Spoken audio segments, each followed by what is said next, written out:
Aujourd'hui, je vous présente 12 livres que j'ai lus en 2021 qui pourraient vous être utiles en 2022 pour vous développer au niveau personnel et professionnel. On y va avec ça.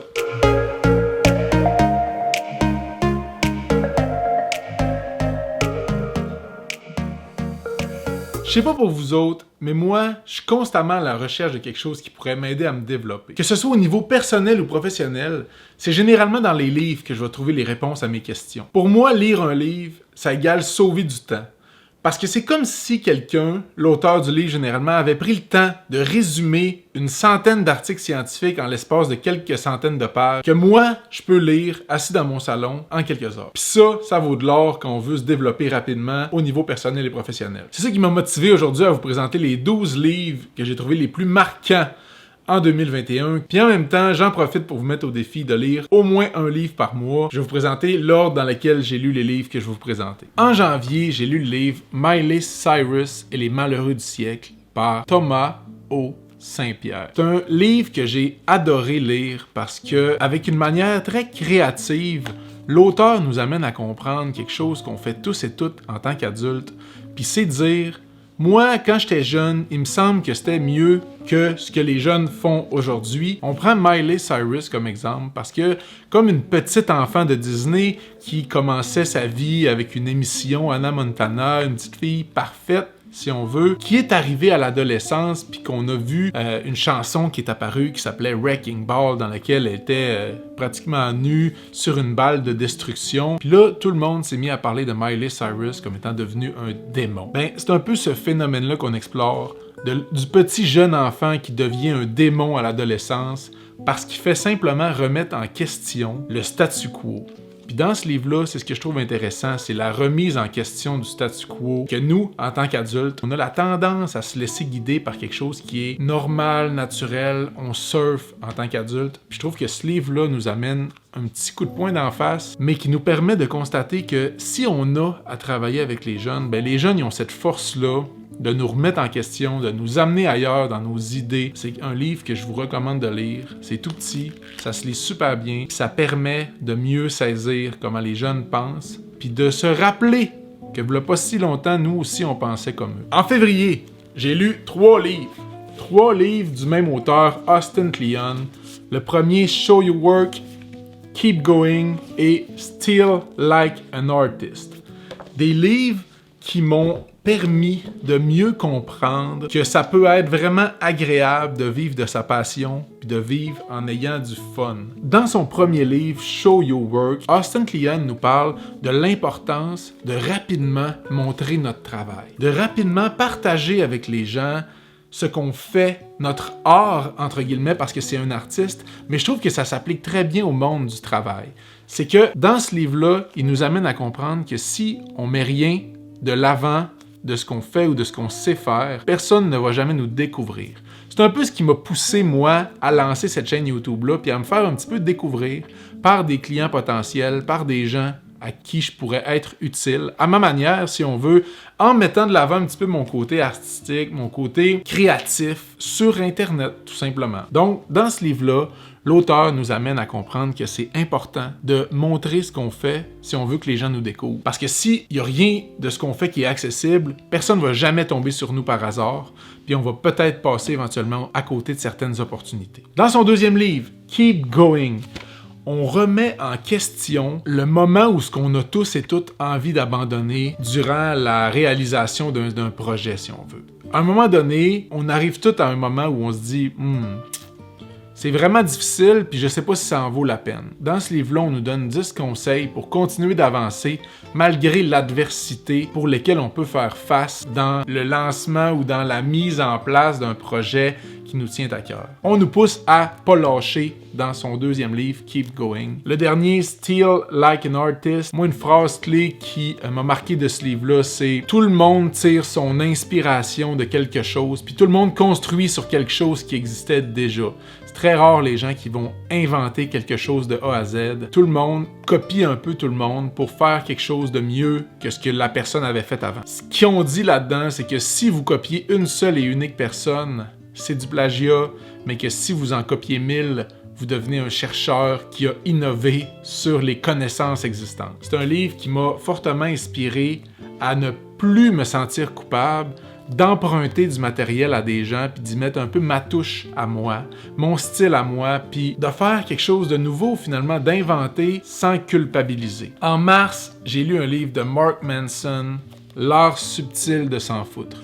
Un livre fort inspirant, je trouve, si vous êtes dans un moment de votre vie où vous vous sentez stressé, à cran ou encore avec une énorme pression sur les épaules. Qu'est-ce qu'on veut dire par l'art subtil de s'en foutre dans ce livre-là? C'est que on ne parle pas de se foutre de tout comme de se désengager ou se désintéresser des choses. On veut plutôt dire que s'en foutre, c'est de prendre conscience de qu'est-ce qui est important pour nous, de mettre l'accent sur ces choses-là, puis de laisser aller le reste. Ça, pour moi, ça a été un apprentissage marquant, parce que d'apprendre à se détacher des choses qui sont pas importantes pour nous au niveau de nos valeurs puis de nos ambitions, ça fait extrêmement du bien, parce que c'est souvent ces éléments-là qui prennent beaucoup de place dans notre vie.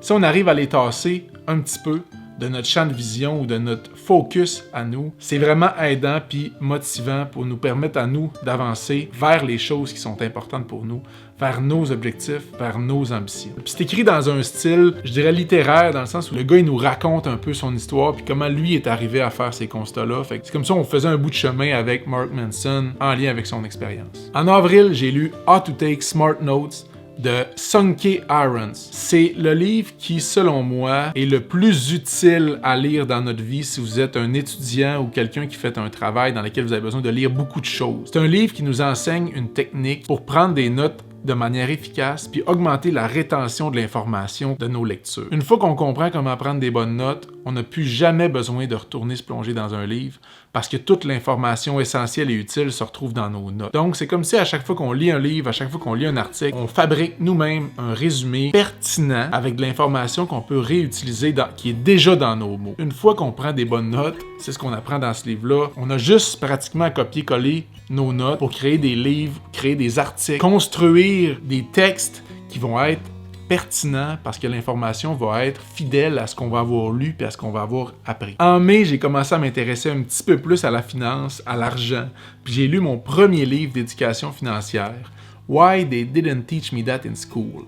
Dans ce livre-là, on partage 99 trucs simples et accessibles que tout le monde peut mettre en application, qui vont nous aider à faire attention à notre argent ou à mieux comprendre comment gérer notre argent.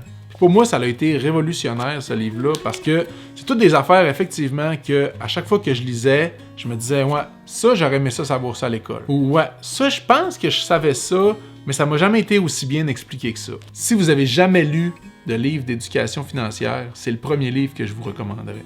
En juin, j'ai lu le livre Your Money or Your Life de Vicki Robbins, un livre fort inspirant qui nous apprend à choisir. Est-ce qu'on veut vivre une vie épanouissante ou on veut vivre une vie avec de l'argent? Je dirais que c'est pas impossible de faire les deux, mais dans ce livre-là, ce qu'on nous apprend, c'est qu'on nous apprend à mettre une valeur sur notre temps puis de faire des choix éclairés en fonction de qu'est-ce qu'on veut faire de notre vie, nous, avec notre argent. Un des postulats du livre, c'est que notre temps est la chose qui a le plus de valeur pour nous. Donc, qu'est-ce qu'on va faire avec ce temps-là pour se payer des choses dont on a besoin? C'est un peu la version américaine du livre « En as-tu vraiment de besoin ?» de Pierre-Yves McSween. Je vous recommande de lire des livres sur l'éducation financière, au moins un livre par année, parce que je trouve que ça nous ouvre les yeux. En tout cas, moi, ça m'ouvre les yeux sur comment mieux gérer mon argent pour vivre une vie un peu plus à la hauteur de ce que j'ai envie de vivre, puis surtout, moins stressante. En juillet, j'ai lu Make It Stick de Brown, Rodriger et McDaniel.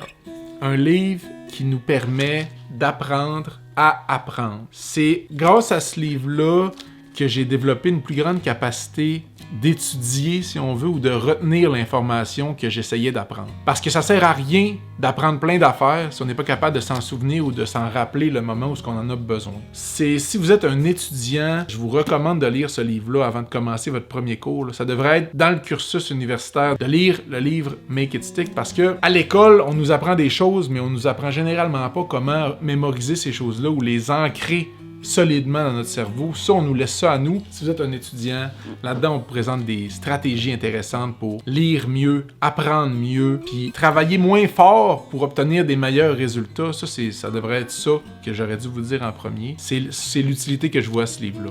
En août, j'ai lu le livre Hyper Focus de Chris Bailey.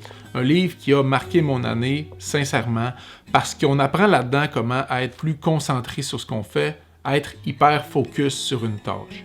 Pour y arriver, on peut penser que l'objectif, c'est de se concentrer plus fort, puis de forcer plus fort pour accomplir plus de travail. Mais non, la clé, ce qu'on nous explique là-dedans, c'est qu'il faut réduire les distractions au minimum pour être en mesure de se concentrer au maximum. C'est la leçon que j'ai retenue de ce livre-là. Une autre leçon que j'ai tirée de ce livre-là qui m'apparaît fort pertinente pour tout le monde, c'est de se trouver des moments pour se ressourcer, pour recharger nos batteries de concentration, puis devenir en mesure d'être hyper focus plus souvent pour abattre plus de travail, plus rapidement, plus efficacement, bref, pour être un meilleur étudiant, un meilleur employé, un meilleur employeur. N'importe quoi que vous voulez faire, si vous le faites avec toute votre énergie, votre concentration, vous allez le faire mieux, c'est garanti. C'est ce qu'on apprend là-dedans. Le livre Hyper Focus, Chris Bailey, un livre à lire en 2022 si vous ne l'avez jamais lu. En septembre, j'ai eu une liseuse Kindle, puis j'ai lu le livre Speed Reading par Camp Knight. Ce livre-là, c'est pour apprendre à lire plus vite. En appliquant les conseils qu'on m'a fournis dans ce livre-là, ma vitesse de lecture a doublé en l'espace de 2 mois. C'est quelque chose que j'aurais jamais cru possible, mais ça m'a permis d'apprendre des conseils qui fonctionnent pour lire plus vite. Si j'avais un livre à vous conseiller par rapport à comment apprendre à lire, ce serait celui-là. Speed Reading par Camp Knight. En octobre, toujours sur ma liseuse Kindle, j'ai lu le livre Bullshit Job par David Graeber. Un livre qui, selon moi, nous remet dans la face la quantité de jobs qui servent peut-être à rien, ou en fait, ce qu'on exprime là-dedans, c'est pas tant que la job sert à rien, mais qu'il y a beaucoup de gens qui ont des travails dans lesquels ils ont l'impression de ne servir à rien. On donne l'exemple d'une personne dans ce livre-là que son travail, c'était de surveiller un ordinateur qui surveillait des barrages. C'est à la longue pour cette personne-là devenu aliénant de faire ce travail-là parce que ça crée en lui un sentiment de vide, un sentiment d'inutilité. Puis la pire chose qu'on peut faire vivre à un humain, selon moi, c'est ce que j'ai réalisé en lisant ce livre-là, c'est de lui faire sentir qu'il sert à rien. Ce livre-là va vous sensibiliser à l'importance de donner un sens à votre travail, à l'importance de donner un sens au travail que vos employés font si vous êtes un gestionnaire, à trouver du sens dans votre travail, mais aussi à en donner aux gens avec qui vous travaillez. C'est la clé, selon moi, pour avoir des organisations qui sont puissantes, engageantes, puis d'avoir du monde engagé. Surtout dans un temps de crise comme celui qu'on est en train de vivre, on n'a pas besoin de gens qui pensent qu'ils servent à rien. On n'a pas besoin de jobs qui font penser aux gens qui servent à rien. Je vous recommande cette lecture-là. Si vous voulez augmenter votre compréhension du travail, finalement, personne ne veut servir à rien. Tant qu'à ça, on pourrait rester chez nous puis être payé pareil. En novembre, il me restait un livre à lire en format papier, puis c'est Ask Powerful Questions. C'est un livre que j'ai trouvé tellement intéressant à lire pour apprendre à mieux interagir avec les autres. C'est un livre qui m'a permis, même si j'ai fait un doctorat en psychologie du travail, à poser des meilleures questions, à être plus présent dans mes échanges avec les gens, à mieux saisir les idées des autres, à mieux interagir avec les gens pour créer une conversation qui était beaucoup plus riche de sens et beaucoup moins superficielle. Si vous vous intéressez à comment mieux parler avec les gens, comment mieux interagir avec les autres, que ce soit pour vous positionner mieux dans votre organisation ou encore pour articuler mieux votre pensée auprès des gens ou être mieux compris, je pense que ce livre-là est fait pour vous. Excusez-moi, là, je change de décor, change de pièce. J'ai réalisé en faisant mon montage que j'avais oublié de vous partager un livre pour le mois de décembre. J'en profite pour vous partager ce livre-là. Petit code de la communication par Yves Saint-Arnaud. C'est un livre là, d'environ d'une centaine de pages qui fait un parallèle intéressant entre conduire une voiture puis avoir une conversation avec quelqu'un. Que ce soit un collègue, un ami ou n'importe qui que vous croisez dans la rue, on y apprend comment communiquer efficacement.